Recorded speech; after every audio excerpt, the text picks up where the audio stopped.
Kejahatan di dunia maya atau cybercrime adalah salah satu tindak kejahatan yang mana pelaku bisa dikenakan tindak pidana sesuai UU ITE yang telah ditetapkan. Cybercrime atau kejahatan dunia maya dapat dilakukan dengan berbagai cara dan beragam tujuan. Kejahatan dunia maya ini umumnya dilakukan oleh pihak-pihak yang mengerti dan menguasai bidang teknologi informasi. Kejahatan dunia maya ini mulai muncul pada tahun 1988 yang pada masa itu disebut dengan sebutan cyber attack. Pelaku cybercrime pada saat itu menciptakan bom atau virus untuk menyerang komputer yang mengakibatkan sekitar 10% komputer di dunia yang terkoneksi ke internet mengalami mati total. Contoh cybercrime misalnya pembobolan ATM, pembobolan data suatu perusahaan, pengkloningan akun media sosial, sampai berita bohong atau hoax. Di video ini, kami selaku kelompok 2 yang terdiri dari Yuan Shirley Alfionita, Farah Diba, Kevin Leonardo, Shegi Hisam, dan Renali Subagio akan menjelaskan tentang hacking dan cracking. Apakah hacking dan cracking termasuk dalam cybercrime? Apakah hacking dan cracking itu sama? Untuk menemukan jawabannya, tonton video ini sampai habis.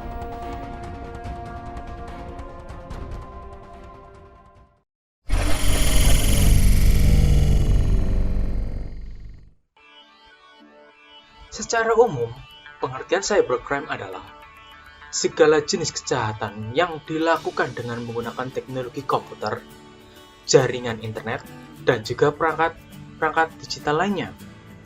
Dalam pengertian lain, cybercrime atau kejahatan dunia maya yaitu perilaku ilegal yang dilakukan secara individu atau sekelompok orang yang menyerang sebuah sistem keamanan komputer atau data-data yang ada dalam komputer.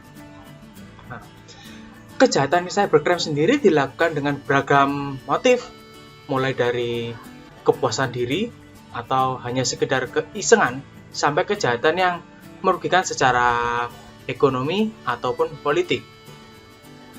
Jenis kejahatan ini pun beragam sesuai dengan kemampuan pelaku dan dalam penguasaan bidang teknologi tersebut.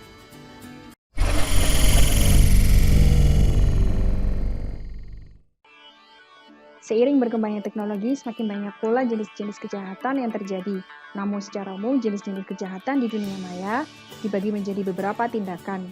Seperti yang pertama yaitu pencurian data, yang kedua yaitu akses ilegal, yang ketiga hacking dan cracking, yang keempat carding, yang kelima defacing, dan lain sebagainya. Dalam video ini, kita akan mengulik lebih jelas tentang hacking dan cracking.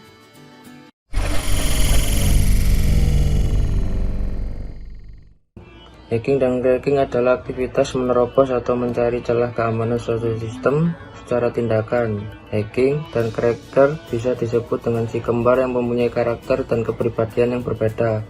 Orang yang melakukan hacking disebut dengan hacker, sedangkan pelaku cracking disebut cracker. Hacker biasanya memiliki sifat yang positif, sebaliknya si cracker memiliki sifat yang negatif. Sifat yang dimaksud ialah seorang hacker menyusup ke dalam suatu sistem untuk mencari kelemahan sistem, kemudian memberitahukan pemilik sistem tentang celah keamanannya. Biasanya pemilik sistem tersebut akan menawarkan imbalan untuk hal seperti ini, sedangkan seorang cracking ketika berhasil masuk ke dalam suatu sistem, maka mereka akan merusak sistem dan menggunakannya untuk kepentingan tertentu.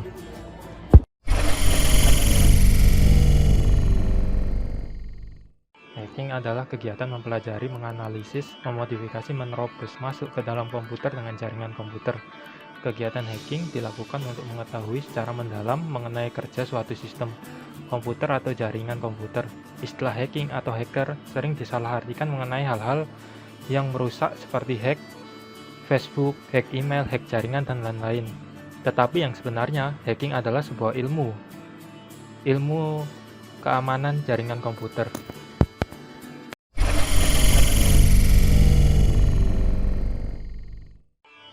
Terdapat etika dalam melakukan hacking, yaitu yang pertama, di atas segalanya menghormati pengetahuan dan kebebasan informasi.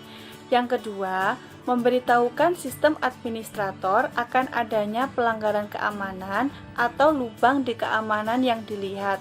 Yang ketiga, tidak mengambil keuntungan yang tidak fair dari hack. Keempat, tidak mendistribusikan dan mengumpulkan software bajakan. Yang kelima, tidak pernah mengambil resiko yang bodoh. Yang keenam, selalu mengetahui kemampuan sendiri. Yang ketujuh, selalu bersedia untuk secara terbuka atau bebas memberitahukan dan mengajarkan berbagai informasi dan metode yang diperoleh. Yang kedelapan, tidak menghack sebuah sistem untuk mencuri uang. Yang kesembilan, tidak pernah memberikan akses kepada seseorang yang akan membuat kerusakan. Yang kesepuluh, tidak pernah secara sengaja menghapus dan merusak file di komputer yang dihack. Dan yang terakhir, menghormati mesin yang dihack dan memperlakukan mesin tersebut seperti mesin milik sendiri.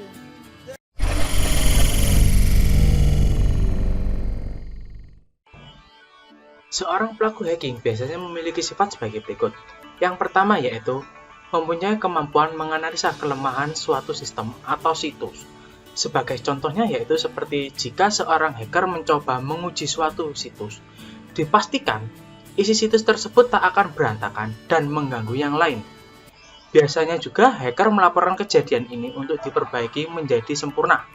Bahkan seorang hacker akan memberikan masukan dan saran yang bisa memperbaiki kebobolan sistem yang ia masuki. Yang kedua, hacker mempunyai etika serta kreatif dalam merancang suatu program yang berguna bagi siapa saja.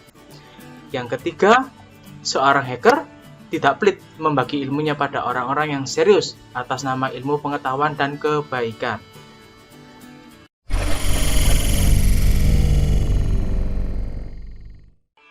Kegiatan cracking sama seperti hacking, akan tetapi berbeda dalam tujuan kegiatan tersebut.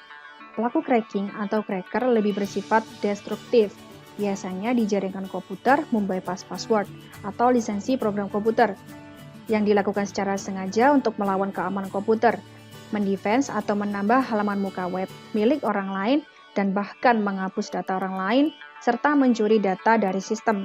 Pelaku cracking akan merusak sistem menggunakannya dalam kepentingan pribadi. Pelaku cracking biasanya memiliki sifat yang pertama yaitu mampu membuat suatu program bagi kepentingan dirinya sendiri dan bersifat destruktif atau merusak dan menjadikannya suatu keuntungan. Sebagai contoh, virus, pencurian kartu kredit, pembobolan rekening bank, pencurian password email atau web server, dan sebagainya. Yang kedua yaitu bersifat berdiri sendiri atau berkelompok dalam bertindak. Yang ketiga yaitu mempunyai website atau channel dalam IRC yang tersembunyi, hanya orang-orang tertentu yang dapat mengaksesnya. Yang keempat yaitu mempunyai IP address yang tidak bisa dilacak. Yang kelima yaitu kasus yang paling sering adalah carding atau pencurian kartu kredit, kemudian pembobolan dan mengubah segala isinya menjadi berantakan.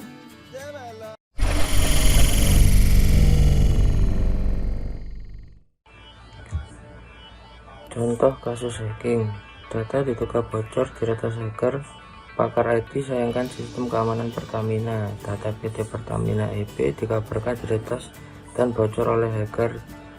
Data itu pun kemudian diunggah ke situs dark web. Ransom IXX adalah pihak yang mengklaim melakukan pembobolan data tersebut.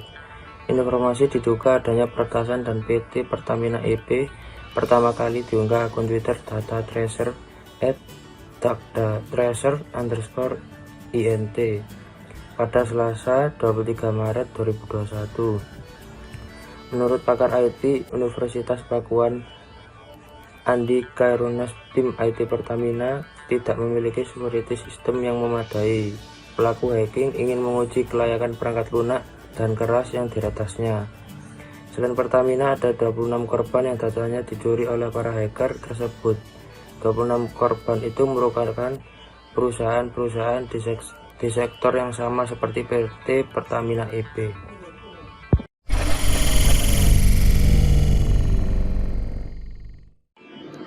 Situs Komisi Pemilihan Umum atau KPU dibobol. Kasus dibobolnya situs Komisi Pemilihan Umum atau KPU di dnp.kpu.go.id Saat perhitungan hasil suara pemilihan umum pada tanggal 17 April 2004, pelakunya adalah Dhani Firmansyah, membobol melalui salah satu komputer di PT Dana Reksa dengan IP 202.158.10.117.12.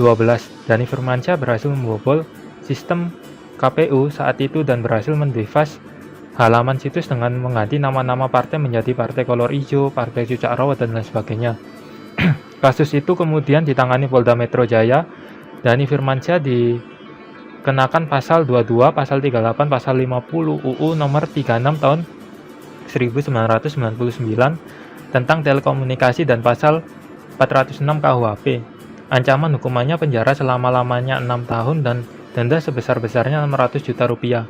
Cracking yang dilakukan Dhani Firmansyah tersebut bersifat transasional, walaupun pelaku dan alat yang digunakan berada di wilayah yurisdiksi negara Indonesia dan unsur yurisdiksi negara lain. Dalam kegiatannya yaitu Dhani menggunakan IP proxy anonymous dari Thailand 208.147.11 untuk tujuan penyesatan dan mengelabui aparat hukum.